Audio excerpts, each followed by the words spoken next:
What's up, lifers, and welcome to the Daily Standup with Lifetime Value, where we're giving you fresh new customer success ideas every single day. I got my man JP with us. JP, do you want to say hi?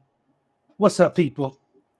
I've got Rob with us on a train. I feel like this is like green eggs and ham. Your location is constantly changing. Rob, would you like to say hi? Guten Tag, lifers. Is that your train lady? Ruining our show already? Goodness She's doing customer gracious. success for the train. Relax. Do you know what she's saying? She's saying the person sitting in row 54 is incredibly handsome. No, she's not. I have no idea. Okay, and we've got Pallavi with us. Pallavi, would you like to say hi? Hi, everybody. I'm looking forward to sharing my insights on customer success as well as being a founder. Really glad to be here. Perfect. And I am your host. My name is Dylan Young. Pallavi, would you please introduce yourself? So I started out in big tech. Started out as a developer. It was real boring to be a developer, to be honest with you. I decided to switch very quickly into product management. That was the bulk of my career. I eventually moved to customer success because, as a lot of B2B SaaS company PMs know, you don't get much access to customers when you're that. So I decided that I want to be on the front lines a little bit, try to understand what the customer is feeling, try to understand what the customer is going through with a product mindset. And that's what, that's what I truly believe in. So while doing the CS stint, I did help set up some teams. I advised a lot of companies on how to set up their teams. So definitely love that space a lot. Where are you now, Pallavi? Right now, I'm building my company. It's called Enterprise Chai. And as you could predict, it's about customer success. I found that customer success was a very transitioning kind of function, and the role was changing as we speak. It's still trying to find its place in the world. What I want to do is make customer success managers experts and be viewed as experts in the industry. So that's what my product is going to be doing. Perfect. I love it. We've got to get to the one and only question we ask of every single guest, and that is, what is on your mind when it comes to customer success? So Pallavi, please tell us what that is. All right. In my opinion, customer success managers, whether they're in a leadership role or not, have to be product experts. And that's what I truly believe in, and that's how I have found success. So what's on my mind right now is, first, you have to gain the respect of not just your customers, but as an organization, in the internal organization, you have to gain the respect of everyone that make up the functions, right? So let me explain what I mean by that. First of all, you have to have the respect of the product team. How will you gain the respect of the product team? Help me understand where the customer is at. Tell me what the customer is looking for in the next release.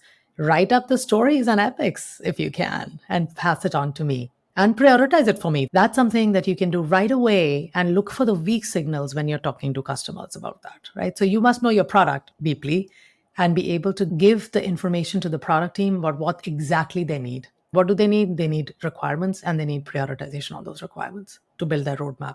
That's what product managers do. So that's number one. Number two is help everyone's voice be heard in the product team. If you look around, there are 4 critical functions that help with the customers, right? One is professional services. One is solution consulting, because they're actually selling it. The third one is support. And the fourth one is marketing. Make friends with marketing, make friends with support, make friends with solution consulting, and make friends with professional services. Collate all that information, do readouts to your teams, and get more information to educate yourself, to educate the customers. That's top of mind for me. Rob and JP, who wants to jump in there? I think in general, in the professional world, it's good to make friends with everyone, because you work in an organization, you want to be able to leverage the support of everyone, whether you're a CSM or not. That's good. With CSMs, we have an opportunity to do that because of how our function connects to so many parts of the organization. But going back to that point of being a product expert, I think that is something that can really be helpful for people. I will call out, I think it depends on the product. Some products don't necessarily require expertise for the customer success manager to execute their role really well. Sometimes their role is built on, you need to be able to leverage all of these other things at your disposal because we need you to focus on doing X. Like we have solutions engineers or we have other people, but I think that really depends on like how technical the product is. If I could flip it a little bit, is really becoming a company flow expert. Like, how do we solve this customer problem? Where do we go for things?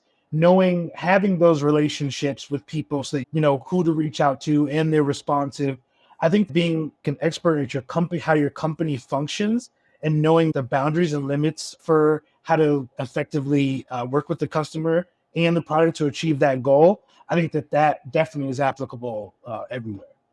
That's true. I would like to challenge that a little bit because maybe it's coming from personal experience, but I have been in heavily technical companies. And to be honest with you, I'm going to say something non-PC. Okay. To be very honest with you, if you're in a heavily technical company, you get paid more. Sorry, I'm just going to say it. If you're in a cybersecurity company, if you're in an IT company, if you're in a heavily technical company, you get paid a lot more and you get to build your brand further for longevity in the industry. That being said, being a connector to all the functions is a big role. But what I find, and I would like to challenge what you just said, JP, which is if I was going to just ask people for information, you become a program manager. What I'm advocating for is a non-program manager. You're already an expert. You know the product well enough to not ask that question and look for a turnaround time. CSMs are responsible for certain things. It's not a support role. It's not a solution engineering role. It's becoming a management consultant and being an expert in your field to say, where do you need to go based on what the sales people sold you? Rob, are you free and clear? Is your lady still talking? No, I'm good. Am I coming through okay? You sound great. Cool. Since we're in the spirit of challenging ideas, I'm gonna challenge in return. Not that I disagree. I don't disagree. But I want to entertain a different hypothesis that there are different things someone can be good at in their job in customer success. They can have product knowledge, as you said.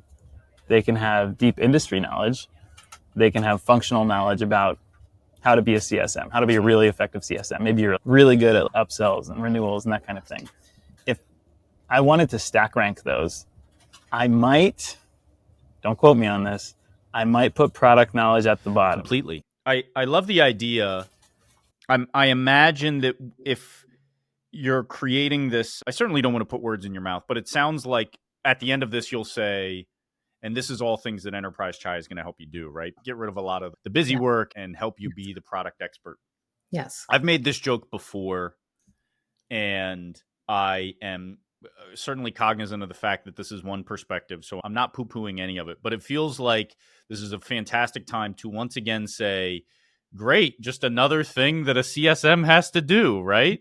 Yeah. And I come from a world where product expertise, I do not want to touch that with a 10-foot pole as a CSM, because that is a deep, wide ocean that I would rather rely on my product folks whose job and salary and KPIs are all based on that, and allow me to be a fantastic facilitator, a fantastic opportunity finder, and sometimes a great translator between the customer and the product.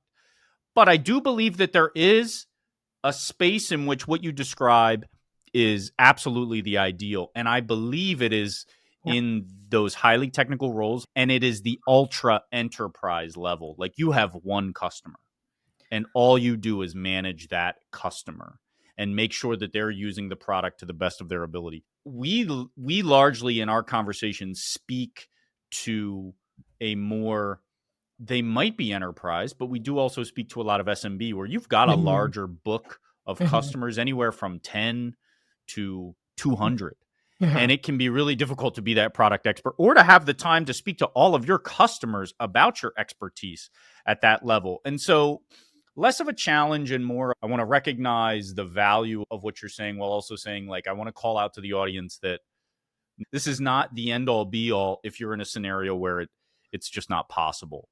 With that, Pallavi, I do want to wrap things up. Is Enterprise Chai live? We are in beta right now. Please go ahead and try that tool. What we are aiming to build, it's kind of a guided tool. We are also building a pre-call prep tool and a post-call task role to send pre-crafted emails, look at summaries, and build a customer blueprint from it. So over time, we're going to have deep analytics on customer base. Is there a website folks can go to? Yes, www.enterprisechai.com. Perfect. I love it. Pallavi, thank you so much. I love this topic. I think it's a really cool, it's a blind spot for a lot of us about how certain folks are conducting business. So an awesome thing to bring to folks' attention. Would love to have you back and talk more about this in another 3-6 months to hear how things are going. If you're leaving beta, let's talk about what that looks like. But for now, we do have to say goodbye, Pallavi. So thank you again. Ciao. I really enjoyed this conversation. Thank you for challenging me. It's fun. You've been listening to the Daily Stand-Up by Lifetime Value. Please note that the views expressed in these conversations are attributed only to those individuals on this recording and do not necessarily reflect the views and opinions of their respective employers. For all inquiries, please reach out via email to dylan@lifetimevaluemedia.com. Find us on YouTube @Lifetime Value and find us on the socials @Lifetime Value Media. Until next time.